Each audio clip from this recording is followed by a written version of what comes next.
get up. It's time for you to meet the Meme Lord.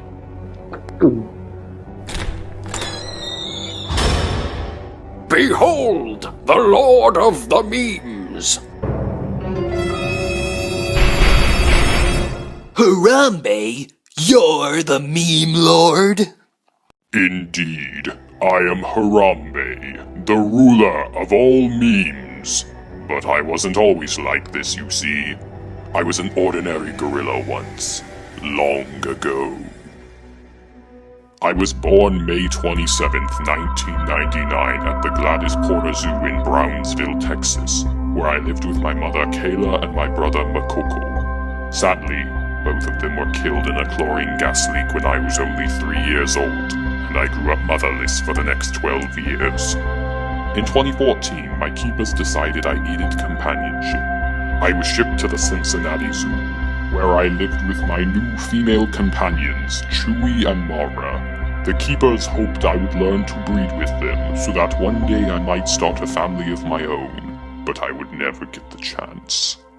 On May 28, 2016, the day after my 17th birthday, a 3-year-old boy named Isaiah fell into my enclosure.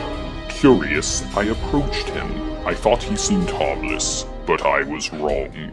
Shortly after I encountered him, I was shot by the zoo's emergency response team out of fear that I would have killed the boy. And that was the end of it. Or so I thought. That same day, a YouTuber by the name of Maxi uploaded footage of my murder to YouTube. In just 2 days, it received over 12 million views.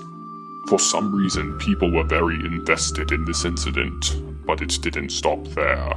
The next day, people began to talk about the video on Reddit. They thought my death was unwarranted, saying there were other ways the boy could have been saved. Others blamed the zoo, arguing that it should have had better barriers that would have prevented the boy from falling in the first place. Animal rights activists were outraged at my death, given that I belonged to an endangered species. It seemed that one way or another, my death left an impact on people. My meme revolution had begun. The trend #JusticeForHarambe spread like wildfire across Facebook, Twitter, and all sorts of social media. People all over the internet were giving their 2 cents on my demise, whether it was genuine or just a means of keeping up with the trends. However, had I been killed in a year other than 2016, I may have not left as big an impact as I did. 2016 was infamous for its large number of celebrity deaths. By the time I was shot, Alan Rickman, David Bowie, Prince, and many other beloved stars had passed away earlier that year.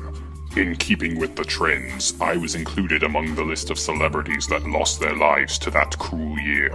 In just a few days, I had gone from a gorilla, to a meme, to a star. But that's when it started to get weird. A trend began on Twitter in which people would replace song lyrics to make them about my death. Even popular bands were doing this with their own songs. Pretty soon everyone was seeing me as some sort of martyr, a hero who gave his life for some unknown deed. People who hadn't even heard of my murder suddenly knew who I was, and I was beloved by all. It even reached the point where someone auctioned off a Cheeto that was shaped like me for nearly $100,000. I was even voted for president by over 11,000 citizens in the 2016 election.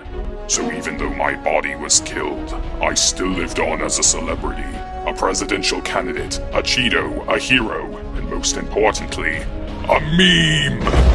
You're not the real Harambe, just an empty shell of him. You're nothing more than a cheap meme! A cheap meme? I am the most powerful meme of all time, and it's time you learned! You survived. But how? Because I am no ordinary man. I am actually... John Cena! What?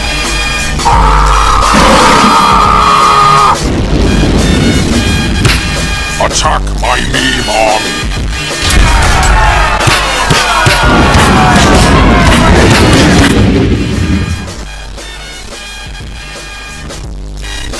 Well, still makes more sense than my history project.